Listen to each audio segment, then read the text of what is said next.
53 বছরের ভিতরে মোবাইলে আসক্ত যুবকের সংখ্যা যদি এত বেশি হয়, 53 বছরের ভিতরে বেপর্দা নারীর পরিমাণ যদি এত বেশি হয়, এত মসজিদ মাদ্রাসা চারদিকে থাকার পরেও যদি এই মসজিদ মাদ্রাসা ষড়যন্ত্রের কারণে কমে যায়, আগামী 20 বছর পরে, 30 বছর পরে, আগামী 30 বছর পরে ছেলেরা আমার, তুমি আজকে যে ছেলেটার বয়স 16, আগামী 20 বছর পরে তোমার বয়স হবে 36। আজকে যে ছেলেটার বয়স 20, আগামী 20 বছর পরে তোমার হবে 40। আমার এখন 42 বছর। ধরে নাও আমার 4টা সন্তান আছে, 2টা মেয়ে আছে, 2টা ছেলে আছে। তাহলে আগামী 42 বছর যার বয়স আসবে, 20 বছর পরে, 25 বছর পরে, হতে পারে আল্লাহ চাহে তো আল্লাহর দয়ায় তুমি হায়াত পাইলে তুমিও 2টা বাচ্চার মা বাবা হবা, 3টা সন্তানের বাপ হইবা। তাহলে তোমার এই যৌবন কালটা যদি তুমি সারা দিন মোবাইলেই কাটাও, অশ্লীল ছবি দেখে কাটাও, এক ওয়াক্ত নামাজ পড়তে যদি মন না চায়, তুমি যদি রাস্তার সমস্ত বেড়ি দেখতে মন চায়, পৃথিবীর সব উলঙ্গ ছবি যদি দেখতে মন চায়, আল্লাহর দোহাই করে বলো বাপ, তোমার হাতে তোমার জেনারেশন তারা কি করবে? আজ আমাদের সন্তান কি পরিমাণ গুনায় আসক্ত, এক মোবাইল তাদেরকে কি পরিমাণ অসভ্যতায় পৌঁছাইছে, বাবারা চাচারা আপনারা কল্পনায়ও জানেন না, আপনারা জানেন না। আপনি মনে করছেন ফুলাগা নষ্ট হয়ে গেছে, না নষ্ট হয়েছে না, শুধু গন্ধ ছুটছে। নষ্ট হইলে তো ভালো আছিল, রাতের ভাত তো সকালে ভিজাইয়া দুইয়া খাইয়ে লাইলে সারতো। এটা তো বিরিয়ানি পচে গেছে, এটা বিরিয়ানি পচে গেছে, পচা বিরিয়ানি বাড়ির কাছেও রাখা যায় না, দূরে ডাস্টবিনে ফেলতে হয়। সন্তানের হালাত এমন, ছেলেটার নষ্টামি এই পরিমাণ, মেয়েটার নষ্টামি এই পরিমাণ। হাসতে হাসতে টাকা নষ্ট করছে, লক্ষ লক্ষ টাকা। অজস্র মানুষ রাস্তাঘাটে, খোলা রোডে ঘাটে, চায়ের দোকানে, ফুটবল খেলোয়াড় খেলে, ক্রিকেট খেলোয়াড় খেলতেছে, তার 4 ছক্কা, তার খেলার জিতা হারা নিয়া কোথায় খেলা? আর এইখানের অসভ্য জানোয়ার এইখানে চায়ের দোকানে, রাস্তার আড্ডায় বৈশা বেট ধরে, বাজি ধরে, জুয়া সম্পূর্ণ হারাম। 1000 টাকা, 2000 টাকা, 5000 টাকা। আরে জুয়াখোর, তোর এই টাকা তোর বাপের না, তোর আল্লাহর দেওয়া, আল্লাহর দেওয়া। তুই কার টাকা নষ্ট করলি? এই জুয়া খেলার অনুমতি কে দিল তোকে? চায়ের দোকানে, রাস্তার পাশে চলতে ফিরতে দেদারছে ছেলে পেলে, মাঝ বয়সী লোক জুয়া খেলতেছে। এটা ছক্কা মানে 1000, এটা আপনার জিতবো এই ম্যাচ 2000। আশ্চর্য কথা, খেলে কারা? টাকা খরচ করে কি? আরে পাগল কি? এরকম পাগল হয়নি মানুষ। একটা টাকা যেই কামাই করুক, আরে ভাইয়া তুমি কামাই করো আর তোমার বাপে কামাই করে, বিদেশে হোক আর লন্ডনে হোক, কেউ সিরা সাবাইয়া কামাই করে না। প্রত্যেকটা টাকার মধ্যে, উপার্জনের মধ্যে কারো না কারো মাথার ঘাম, কপালের ঘাম, কষ্ট আর মেহনত জড়িয়ে আছে। টাকাটা কি এমনি চলে আসছে? এটা তো তুমি যে 2 আঙ্গুলে টিপ্পা অনলাইনে টাকাগুলো শেষ করে দিলা, মোবাইলটা টিপ্পা, তুমি যে অনলাইনে জুয়া খেলে টাকাটা শেষ করে দিলা, এইভাবে তো রাজার ভান্ডারও ফুরায় যাবে, এভাবে তো 7 রাজার ধনও শেষ হয়ে যাবে। আমি অনুরোধ করছি বাপ, আমাদের সমাজগুলোতে খুব বেশি আমার পরিচিত জন, মানে অর্থাৎ এই পরিমাণ আশ্চর্য যে নিজের কষ্টের অর্জিত টাকা এইভাবে জুয়া খেলে, খেলোয়াড়দের পিছন দেখে দেখে, খেলোয়াড় খবরও নাই, হেতে হেতের খেলা খেলে। আর আমার সন্তান, আমার বাবারা, আমার ভাইরা এখানে বৈশা জুয়া খেললা টাকাটা শেষ করতেছে। আল্লাহ তাআলা আমাদের প্রত্যেককে রহম করেন। কোরআনুল কারীমের মধ্যে আছে, মদ এবং জুয়ার মাধ্যমে এই বেট বলেন, আপনারা কি বেট কর না? কিতা বেট, বাজি ধরা আর কি, কথা বোঝেন নাই আপনারা? এটা আছেনি আপনার এলাকায়? হ্যাঁ, এই ডাকাতরে বলবেন তুই ডাকাত, তুই জুয়ারি, তুই নিকৃষ্ট পাপী বেটা, তুই নিকৃষ্ট পাপী, তুই এই সমাজ নষ্ট করে দিলি, তুই আগামী প্রজন্ম শেষ করে দিলি বেটা। জুয়াখোর, তার পরিণতি এই বেট বলেন, বাজি বলেন, জুয়া বলেন, জুয়ারি শেষ পর্যন্ত নিজের বউ, নিজের মেয়ে, নিজের ছেলে, নিজের আপনজনের ইজ্জত বিক্রি করতেও লজ্জাবোধ করে না। এত নিকৃষ্ট হয়ে যায় মানুষ। শেষ পর্যন্ত বউ বেচ চালায়, শেষ পর্যন্ত সন্তান বেচ চালায়। নিকৃষ্ট পরিণতি।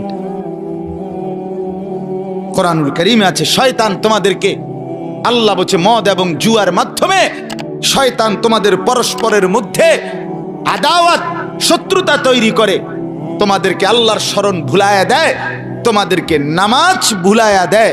ইউকিউল আদাওয়া, আদাওয়াত তৈরি করে। আমি এই জন্য অনুরোধ করলাম, কেউ যদি সন্তানের, মানুষের দিকে যদি নজর না দেন, আপনার ছেলে, আপনার মেয়ে, আপনার স্ত্রী, আপনার বাবা, আপনার ভাই, আমরা জলজ্জান্ত মানুষ, হিসাব হবে আমাদের, বিচার হবে আমাদের, হাসরের মাঠ আমাদের জন্য, আল্লাহর সমস্ত ফয়সালা আমাদের জন্য। কবর, হাসর, মিজান, ফুলসেরাত এগুলো মানুষের জন্য না গরু ছাগলের জন্য? তাহলে আমরা মানুষ যদি সংশোধন একজন আরেকজনের জন্য না করি, একজন বাবা যদি তার স্ত্রী, ছেলে মেয়ের নামাজ, রোজা, আখেরাত, পরকালের ফিকির না করে, সোফা বানাইয়া কি লাভ? খাট বানাইয়া কি লাভ? আপনার বানানো 50,000 টাকার সোফাতে বসে আপনার স্ত্রী, ছেলে মেয়ে সারাদিন, সারা রাত, রাত 2টা পর্যন্ত আমনের ঘরে রঙিন টেলিভিশনে নর্তকীর নাচ, উলঙ্গ ছবি, জিনা, ব্যভিচার, হিন্দি সিরিয়াল দেখে। এটার মধ্যে আপনার এই সোফা, আপনার ব্যবহৃত ঘরের সামান, অথচ আপনার বিবি বাচ্চা নাফরমানি করছে। আল্লাহর কসম, কসম আল্লাহর, আপনি মৃত্যুর পরেও যতদিন এই গুনার সামানগুলো থাকবে, এই রঙিন টেলিভিশন যতদিন থাকবে, যতজন আপনার বউ বাচ্চা, নাতি নাতনি, ফুতের বউ, ছেলের বউ, মেয়ের জামাই রঙিন নাচ গান দেখবে, আল্লাহর কসম এই কোরআন ধরে বললাম, আপনার আমল নামায় ওই নাফরমানদের গুনার 100 সমান গুনাহ আপনার নামও লেখা হবে। অর্ধেক অর্ধেক না, সমান সমান। অর্ধেক অর্ধেক না, কদ্দুর কদ্দুর, সমান সমান। কানা আলাইহি মিনাল ইসম মিসলু আসাম মান তাবিআহু। মিসলু মানে সমান, অর্ধেক না, 20% না, 100%। নেক কাজও যেটা রেখে গেছেন, মসজিদে দিয়ে গেছেন, মাদ্রাসায় দিয়ে গেছেন, এখানে যত বাচ্চা আল্লাহর কোরআন পড়বে, আপনার মৃত্যুর পরে আমল নামা এদের নেকির সমান আপনার নামও আসবে, কোনো সন্দেহ নেই। অর্ধেক অর্ধেক না, 50-50 না, সমান সমান। আল্লাহ আমাদেরকে বুঝ দান করেন। এজন্য আমার বাপ, আমার ভাই, আমার বন্ধু, আমরা পরিবর্তন চাই, বদলাইতে চাই, জিন্দেগি সুন্দর করেন, জীবনের কদর করেন। আমার যুবক ভাই, তোমরা আমাদের আগামী দিনের সম্পদ, নষ্ট হইও না বাপ। ইসলামের জন্য লড়বে কে বাপ? কও। মুরব্বীরা তো চলে যাবে বাপ। 18 বছরের ছেলে, 20 বছরের ছেলে, 22 বছরের তাগড়া জওয়ান, তুমি নষ্ট হয়ে গেলে, তুমি চরিত্রহীন হয়ে গেলে, তুমি যদি সারাক্ষণ নারী ছাড়া, ছবি ছাড়া, মদ, জুয়া, অশ্লীলতা, তুমি যদি মোবাইলের আসক্তি ছাড়া চলতে না পারো, আগামী দিনে ইসলামের জন্য তুমি করবা কেমনে, লড়বে কেমনে? আগামী প্রজন্ম তোমার হাতে নিরাপদ দিন পাবে কেমনে? বেঁচে থাকার নিরাপত্তা মিলবে না। বেঁচে থাকার 53 বছর বাংলাদেশের বয়স, 53 বছরের সমাজে বেনামাজির সংখ্যা যদি এত বেশি হয়, 53 বছরের ভিতরে মোবাইলে আসক্ত যুবকের সংখ্যা যদি এত বেশি হয়, 53 বছরের ভিতরে বেপর্দা নারীর পরিমাণ যদি এত বেশি হয়, এত মসজিদ মাদ্রাসা চারদিকে থাকার পরেও যদি এই মসজিদ মাদ্রাসা ষড়যন্ত্রের কারণে কমে যায়, আগামী 20 বছর পরে, 30 বছর পরে, আগামী 30 বছর পরে ছেলেরা আমার, তুমি আজকে যে ছেলেটার বয়স 16, আগামী 20 বছর পরে তোমার বয়স হবে 36।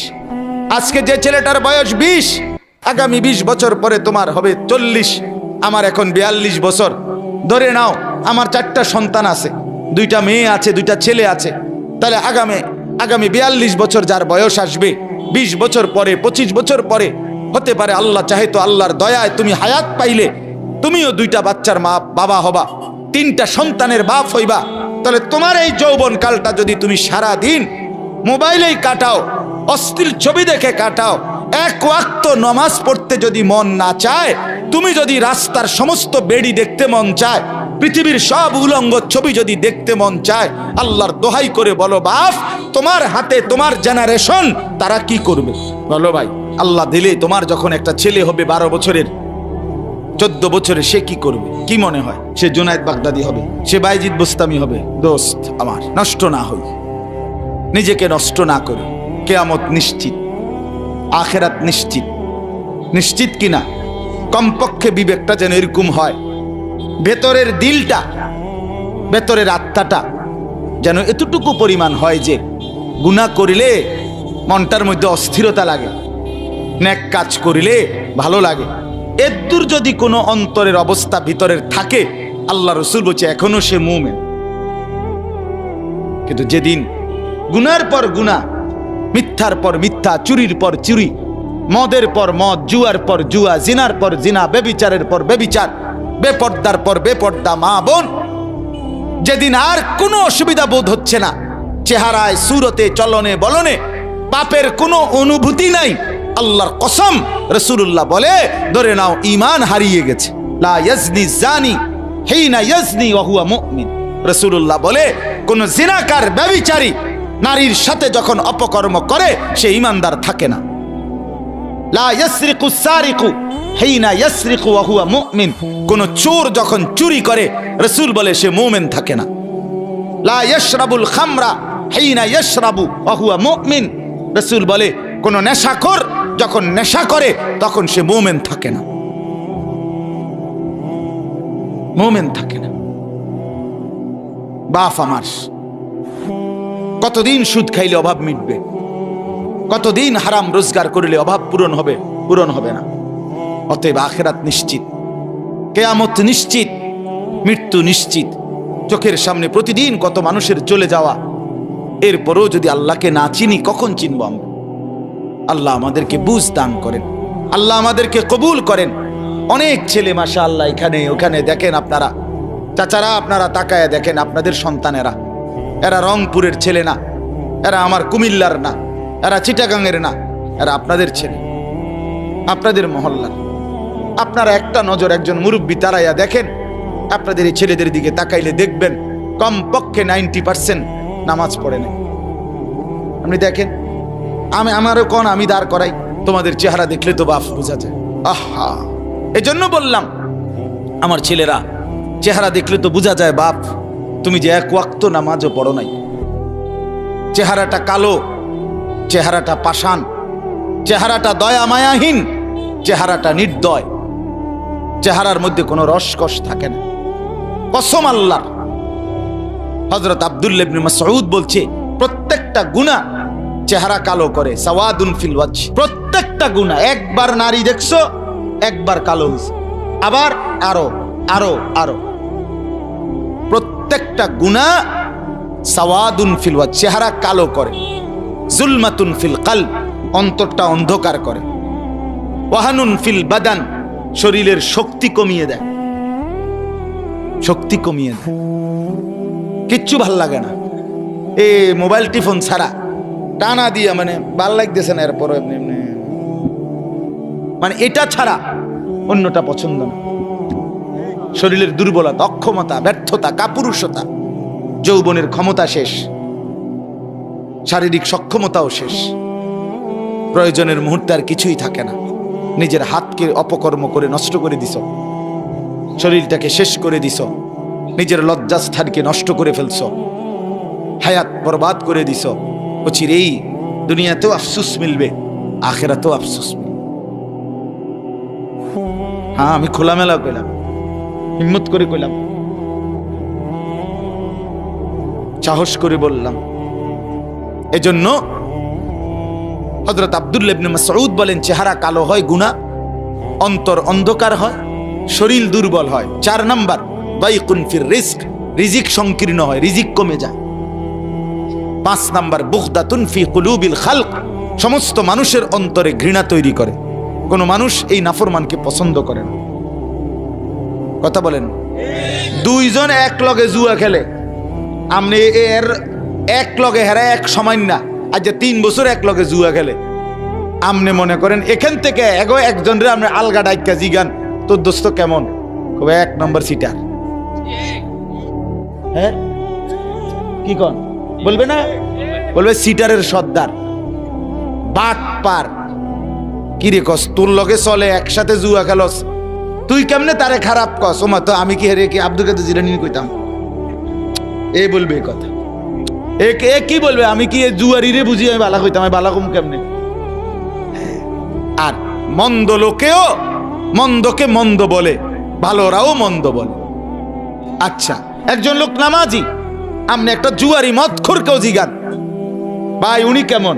সে বলবে ভাই আমি খারাপ হইতারি, কিন্তু সে ভালো। ঠিক কিনা বলেন না কেন? আমি মানুষটা খারাপ, কিন্তু ভাই এটা সত্য যে এবারটা নামাজ পড়ে। তাহলে ভালোকে মন্দও ভালো বলে, ভালোও ভালো বলে। এই জন্য বন্ধু, চেহারা কালো হয়ে গেছে অনেকে। দেখো তুমি, দেখো দেখো দোস্ত, কোনোভাবেই তোমার মধ্যে স্বস্তি নাই। চুল কেমনে রাখলে তোমার থেকে তৃপ্তি, তুমি আজও সিদ্ধান্ত নিতে পারলা না। তোমার এটা ব্যর্থতা না? কোন প্যান্টের কোন মডেলটার উপরে তোমার তৃপ্তি হয়? আজকে এতদিন হয়েছে তুমি এটার স্থির হইতে পারলা না। এই অস্থিরতা, এটা তো অনেক বড় একটা ত্রুটি। অস্থিরতা যে আমি কেমনে সুন্দর লাগে আমারে, আমি এটাই ফয়সালা করতে পারলাম না। তো তোমার ভাত রান দেখে তুমি বেকুবের ভাত, আহাম্মক কোথাকার বেটা। আমি তো 42 বছরে কোনোদিন আর ডিজাইন বদলাইতে হয় নাই, ডিজাইন বদলাইতে হয়। তুমি তো অস্থির, তোমারে তো দুশ্মনে অস্থির বানায় দিছে। একবার বলছে ডান দিকে চুল বড় কর, আরেকবার বলছে বাম দিকে চুল বড় কর, আরেক দিকে বলছে সামনের দিকে চুল বড় কর, আরেকবার বলছে এদিক দিয়ে একবারে সাদা বানাই এলা, এদিক দিয়ে বাড়াইয়া রাখ, আরেকবার বলছে এবার এদিক দিয়ে সাদা বানা। হায় হায় রে, তুমি একটা বার, আমি যদি এখানে এই ছেলেটারে বলি এই তোমারে আমি কইলাম যে একবার ডাইনার টু দাও, উঠাও, নামাও, বামা টু দাও, ঠ্যাঙ্গাল কি দাও, তো একবার কইলাম ঠ্যাঙ্গাল কি দাও, একবার কও ঠ্যাং নামা, তো তুমি